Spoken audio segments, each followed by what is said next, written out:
Paul Heyman accuses Roman Reigns of betrayal. The bloodline explodes. Hey everyone, welcome back.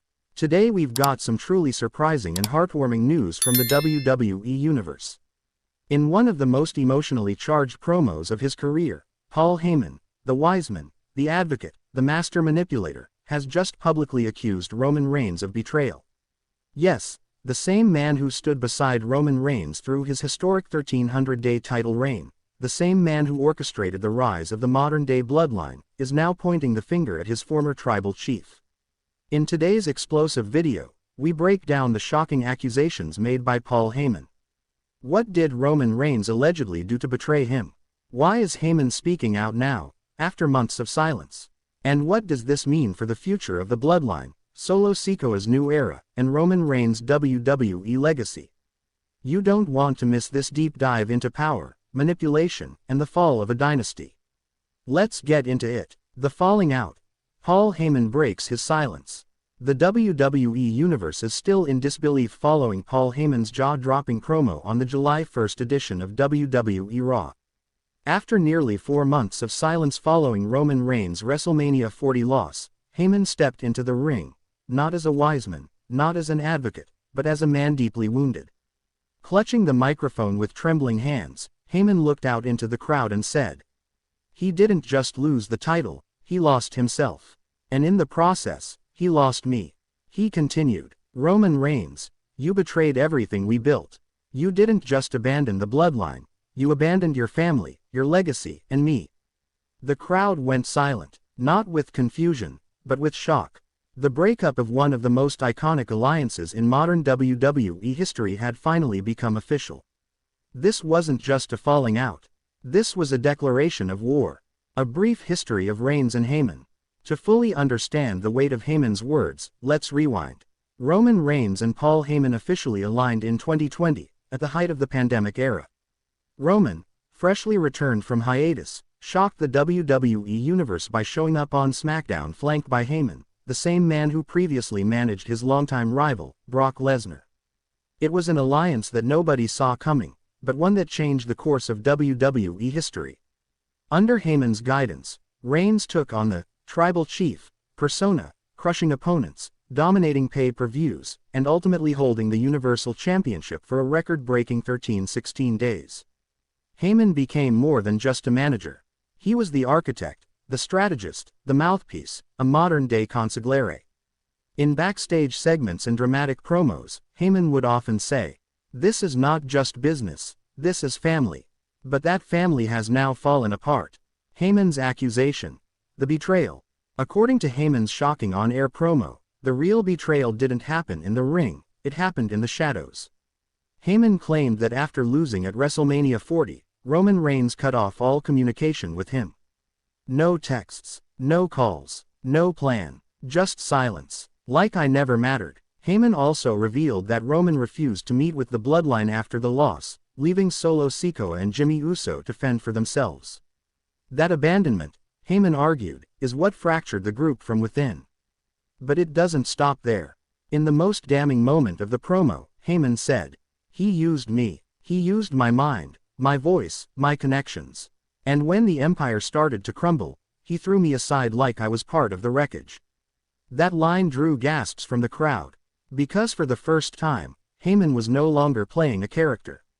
He was speaking as a man who felt deeply betrayed by someone he once called his tribal chief. He ended his promo by looking directly into the camera and delivering one line that sent chills down spines. "You didn't lose your kingdom, Roman. You abandoned it." Solo Sikoa's rise and Heyman's exile. In the weeks following WrestleMania 40, Solo Sikoa took center stage. With Roman gone and Jimmy Uso injured, Solo stepped into leadership, but not with Heyman at his side. Instead, Solo began assembling his own version of the bloodline, enlisting powerful new enforcers like Tama Tonga and Jacob Fatu. Heyman appeared uneasy, constantly looking over his shoulder, visibly uncomfortable in backstage segments. It became clear that his days as Wiseman were numbered. In late May, Solo publicly humiliated Heyman, shoving him to the ground and calling him useless. It was a powerful image. The loyal strategist, once the mastermind of champions, now discarded by a faction he helped build. And Roman, nowhere to be found. Not a single tweet, not a single appearance, not a single word in Heyman's defense. To Paul Heyman, that was the ultimate betrayal. Not being attacked, not being removed, but being abandoned. Roman's response, or lack thereof. So far, Roman Reigns has remained completely silent. WWE sources say Roman is still on extended leave following his WrestleMania defeat, focusing on personal matters, including, as reported, the birth of his 6th child. But in the world of WWE, silence is rarely accidental. Could Roman be watching from afar, strategizing his return, or could Heyman be right? Is Roman Reigns truly done with the bloodline and everyone involved in it? The longer he stays silent, the more weight Heyman's words carry. Fans have taken to Twitter in droves with hashtags like #Heyman was right, #abandoned by Reigns, #reclaim the island of relevancy. Even former WWE superstars like Seth Rollins and Sami Zayn have liked or commented on posts referencing Heyman's betrayal claims. The question now isn't just whether Roman will return, it's what he'll say, and who he'll come for, when he does.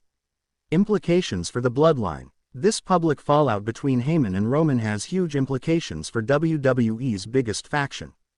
The bloodline was always about family, loyalty, and power, with Roman Reigns at its center. Now, it's in complete disarray. Solo Sikoa is the new leader, but without the same aura Roman possessed. Jimmy Uso is out of action and untrusting of Solo. Jey Uso is on Raw, doing his own thing. Heyman is completely exiled, and Roman, silent. Heyman's accusations may trigger a bloodline civil war, one built not just on titles and control, but on emotional wounds and personal betrayal. Imagine Roman finally returning, not to reclaim the championship, but to confront the man he left behind. I made you, Paul, and now you bite the hand that fed you. Or, maybe Heyman's telling the truth. Maybe Roman did abandon him, and the WWE Universe is only now seeing the true cost of chasing glory for too long. One thing is for sure, this story is far from over. The legacy question. As the dust settles, there's one unavoidable question. What does this mean for Roman Reigns' legacy? For years, he stood tall as the most dominant WWE champion in modern history. With Heyman by his side, he redefined what it meant to be a heel, a leader, a king. But if Heyman's accusations are true, then Roman's legacy may be stained by ego and abandonment. Because it wasn't a challenger that destroyed the bloodline. It wasn't Cody, it wasn't Seth, it wasn't the Usos. According to Heyman, it was Roman himself. You burned it down from the inside out, Heyman said. Not with a sword, but with silence. That line alone has sparked debates across wrestling forums and podcasts. Some fans defend Roman, saying he's entitled to privacy and rest. Others side with Heyman, believing Roman's failure to protect his own people is a betrayal that can't be excused. As the WWE Universe waits for the next chapter, one thing is clear. Roman Reigns is no longer just the tribal chief. He's a fallen king, and Paul Heyman, the once loyal Wiseman, may be the only man bold enough to say it. Paul Heyman's accusations have cracked open the heart of a dynasty. He didn't scream, he didn't shout, he spoke as a man scorned, a man who gave everything to a king who walked away. Whether Roman responds with fury, regret, or vengeance, one thing is undeniable. The war for the soul of the bloodline has begun. Will Heyman align with a new champion? Will Solo Sikoa face the consequences of hijacking Roman's throne? And most importantly, when the tribal chief finally returns, will he come to reclaim his family, or to destroy what's left of it? Let us know your thoughts in the comments. Was Paul Heyman right to call Roman a traitor? Is this all part of a master plan for Roman's return? And who will walk out of this civil war with the crown?